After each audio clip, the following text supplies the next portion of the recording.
You always have a choice. Be a master of your emotional intelligence and develop a deep belief in you, in yourself. You must embody the determination to achieve excellence, for it is your responsibility. I will be.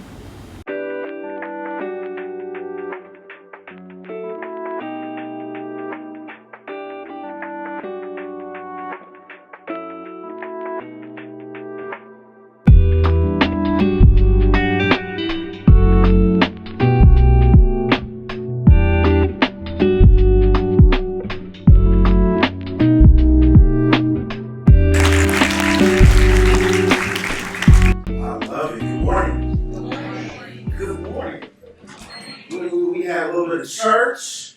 We learned the different styles of leadership. We saw so much beauty blessed this stage. Give me a little more. Good morning. Good morning. Oh, I'm just so thankful. Thankful for this moment. Thankful for this opportunity. My name is Dr. Michael Woodward Jr. I'm originally from Miami, Florida. I grew up in Alabama. Anybody? Jose Diego? Jackson? Is Jackson in the building?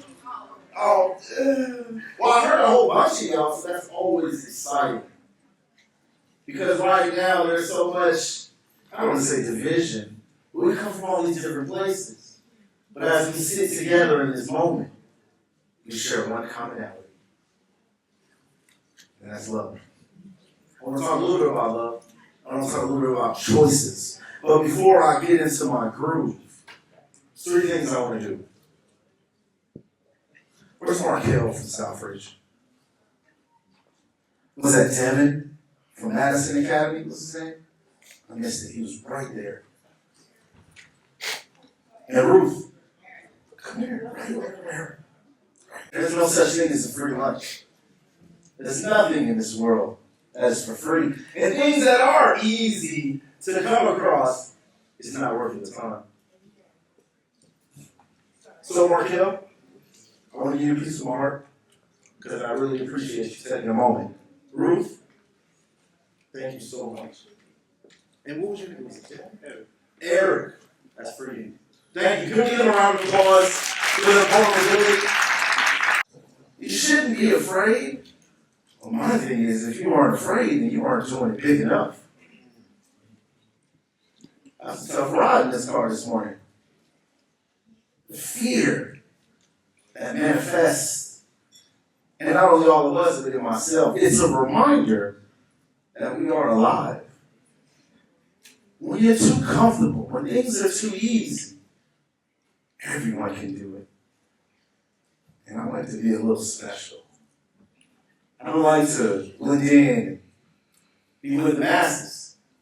If I am walking that walk, and I'm doing everything I can to be a part of your life, then I want you to win too. The only time when you are looking down on someone is when you are lifting them up.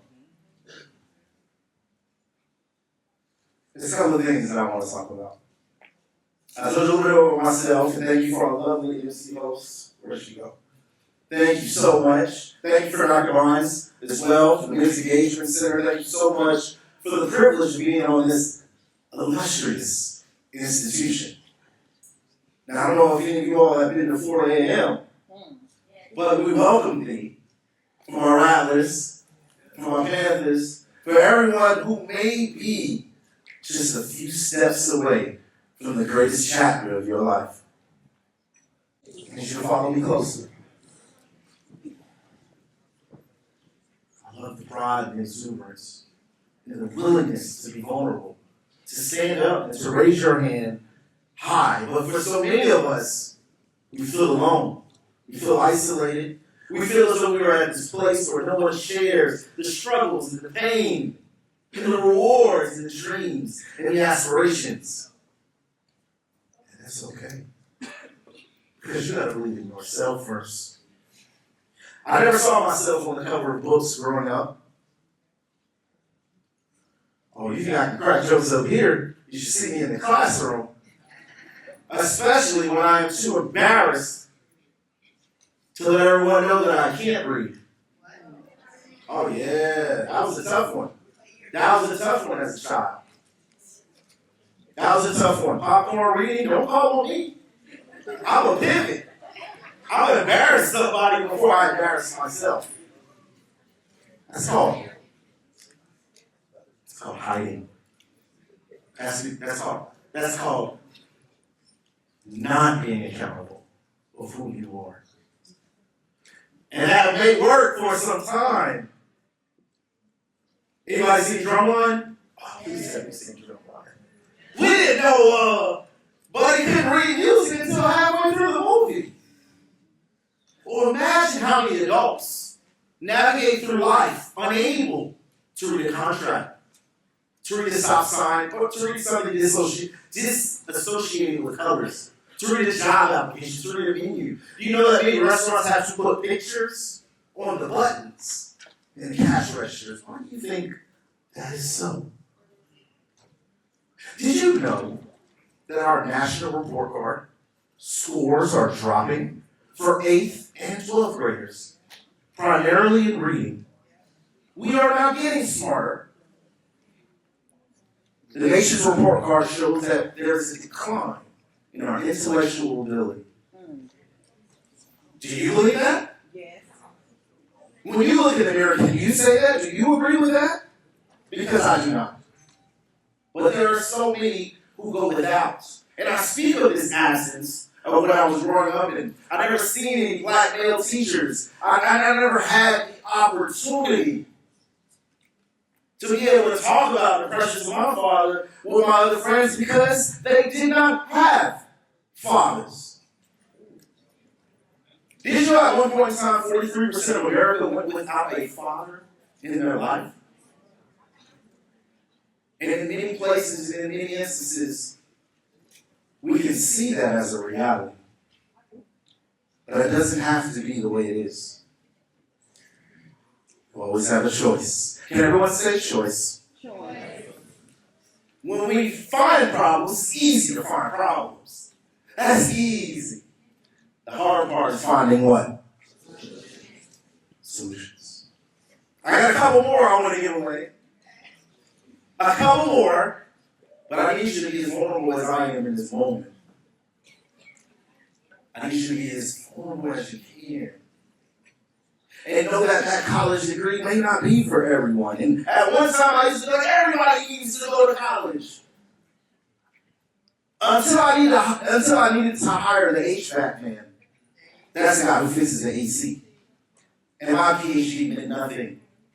When we spoke about coils, heating and cooling, all I knew is it was 100 degrees outside, and I needed my AC fixed.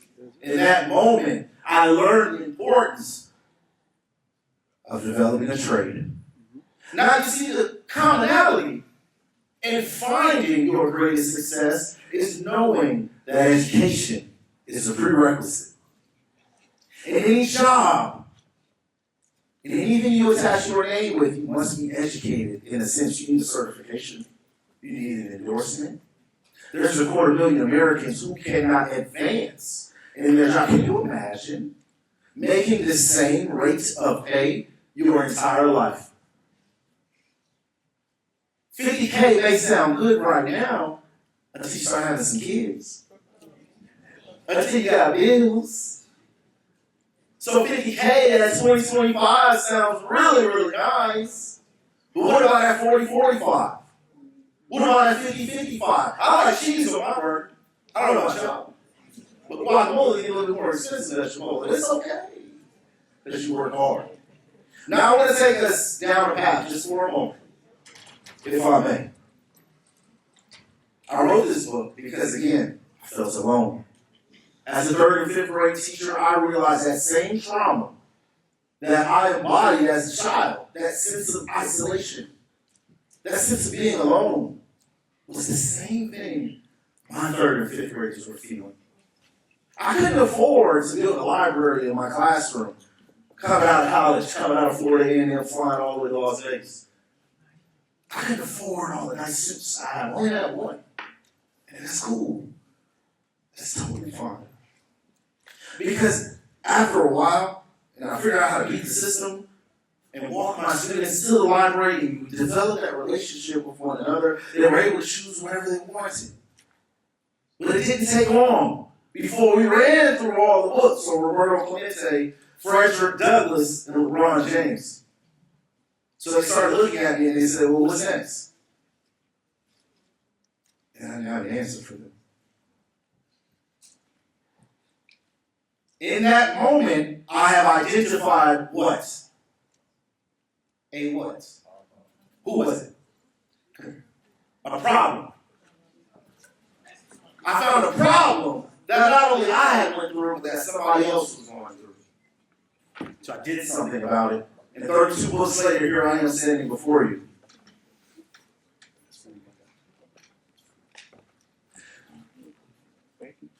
Thank you. I get told no every day. I get left on red. Oh, it's one thing to be left on red socially. But imagine being left on red professionally. Imagine reaching out via email or sharing someone just who you are on the inside and they care less. And we may walk around with this bravado or this machismo that I care less what the next person thinks of me. Yeah, all right, we'll read the comments in the dark alley. Go release something. Go spend a lot of money and a lot of time on something and act as though you don't care how it is received. You can tell that lie to yourself all you want. But in this space, we must take advantage of each and every choice. I just want to take a moment. Because I feel like we don't get to hear and see the bonds that we create with one another. Does anybody have any brothers or sisters? Yeah. Any big brothers, big sisters in the room? Yeah. Any little brothers, little sisters in the room? I love it. Any only childs in the room? Any it's just me, Glad. I understand. You exist. Welcome to the family. Nearly running a red light. You're not even supposed to be at the corner store. It's on the way to school, bro. Come on. Mom sees some glory in the seat. Don't make me pull his car over, little bro. He tried to give me some money and said he wanted to protect me. What? You think he's worried about his science fair project with bacteria and fungi? He's probably been standing there all day and will most likely stand in that exact same spot all night. What do you think he's doing there? Monty shrugged his shoulders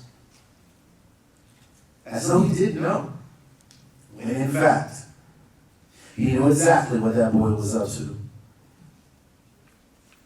This is the older brother talking to who? The younger brother.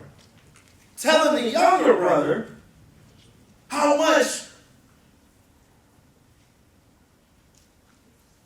he inspires him. You're the real scholar between us. I've always just tried to get by. Don't say that. I love you, big bro. Mark blinked at himself in the rearview mirror, trying to keep his composure. Just promise me you'll never quit in life, King. Promise me you'll keep at it in that class, and I don't care if you never see another black boy in any of those classes from here until college. You keep your head held high and be the king we all see and you at home. I promise, Mark. I promise. I love you, little brother. You're so much better than I was when I was your age. And you're going to be so much better than me when you get older, too. Don't make the mistakes I made. And don't ever be afraid to chase your dreams like I am, or was, thanks to you. Chapter 36.